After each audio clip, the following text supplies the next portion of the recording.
Bay Area and San Francisco has always been known for innovation. Even back in the 70s and 60s, this was becoming Silicon Valley. There was just so much more technology going on, so much more available. Things happen here first, people think they're crazy, and 10 years later you find out the rest of the world's doing the same thing. When I designed the Prophet 5, I started by breadboarding, kind of simulating one voice of the product just to kind of get an idea of what it sounded like. And I was pleasantly surprised at how good it sounded, and I couldn't imagine how great it would be to have 5 of those, all of them interacting, and the differences. You know, that's the great thing about analog synthesizers, is every voice is a little different. It's never exactly the same. And that's something that people kind of lost with synthesizers when they became digital, because everyone is it's cookie cutter. They're exactly the same. But with analog, everyone's just a little bit different. So that's part of the charm of the Prophet 5. And of course, it was the first of its kind, and people like going back and being able to listen to it and see the personality of that sound. There's nothing else is going to sound exactly like that, and every unit to unit will be just a little bit different also. What's really cool about analog synthesis is it's very easy to work with as a musician. You can go up to any analog instrument or even a digital instrument that's emulating an analog instrument, and you turn the cutoff knob and you know what's going to happen. You turn the resonance knob and you know what's going to happen. Whereas things like FM were, you know, cool in their own ways, but way too complicated to use. And that's why I stopped building soft synths. I built the first ones back in the mid-90s and quickly realized it's no fun. If you're a musician, you want to interact with your instrument, and there's nothing worse for me than typing and dragging and working with all this and then going over and playing a few notes. It's so much more direct to have a keyboard where you hit notes, you grab a knob and you turn it, and something happens, and it takes you someplace musically.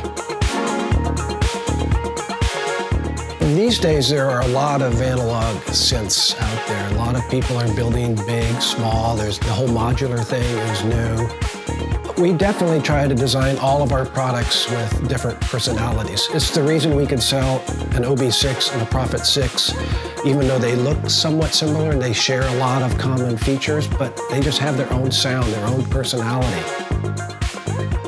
The AS-1 is actually in the hardware exactly like one voice of the Prophet 6. And you know, it's kind of like what I did originally with the Prophet 5. We had the Prophet 5, everybody loved it, so we made the Pro 1, which was one voice of the Prophet 5. There's a lot of monophonic instruments. Any brass instrument is monophonic, for example. Most strings are played monophonically. And there's a lot more you can do control-wise when you play monophonically. That's why lead lines you hear when the synth players, even if it's on a polysynth, they play monophonically because you can do all the control with the wheels and sliders and all of that, and you're interacting with the sound more and getting more out of it. On some of our synths, you could hit one note and just have stuff happen and just take off and go crazy. The AS-1 for a small package gives you an incredible amount of direct control. It's very, very flexible, so it's not like it's targeted for any one type of sound in the studio. It's just part of a musician's toolkit for something that's quick and easy to add in whenever they need it. Musicians who have been playing with it already are just telling us how much they like it, how much it just cuts through. In a live aspect, it should be pretty indestructible. But if it's, you know, a standard band playing, they might have it plugged into one of their keyboards, or they might just have it off to the side and use it in a couple songs to add whatever type of sound they wanted. Maybe they recorded with it and now they want to bring it on the road with them. We thought, well, why not put at least a little keyboard on it so you can actually play the thing, which you can. It's got transpose and it's fairly quick and easy to actually play it, but we still keep the size really small. This is just, I think, a perfect size, perfect sound. I don't think there's anything else quite like it, actually. It works great with the SP-16. I mean, they look the same, it's the same family, it just kind of fits in there. Virtually every parameter in the AS-1 can be controlled over MIDI, so you can effectively change anything in real time while you're sequencing it from a DAW or whatever. It comes with 5 banks of what we call factory presets, meaning they don't change, and then those are duplicated in 5 banks of user programs. So if you're playing around with the user program, you change a bunch of knobs, you don't even know what you're doing, but all of a sudden something sounds really good, just hit the right button and you can save it. The SP-16 has the same filters that the AS-1 does, which is the Prophet 6 filter, so they share that.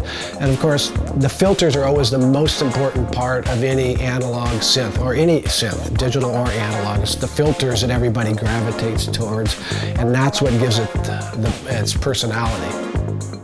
I see the Toraiz providing a new, fresh approach and look at musical instruments, kind of make people look at things from a different point of view than they're used to.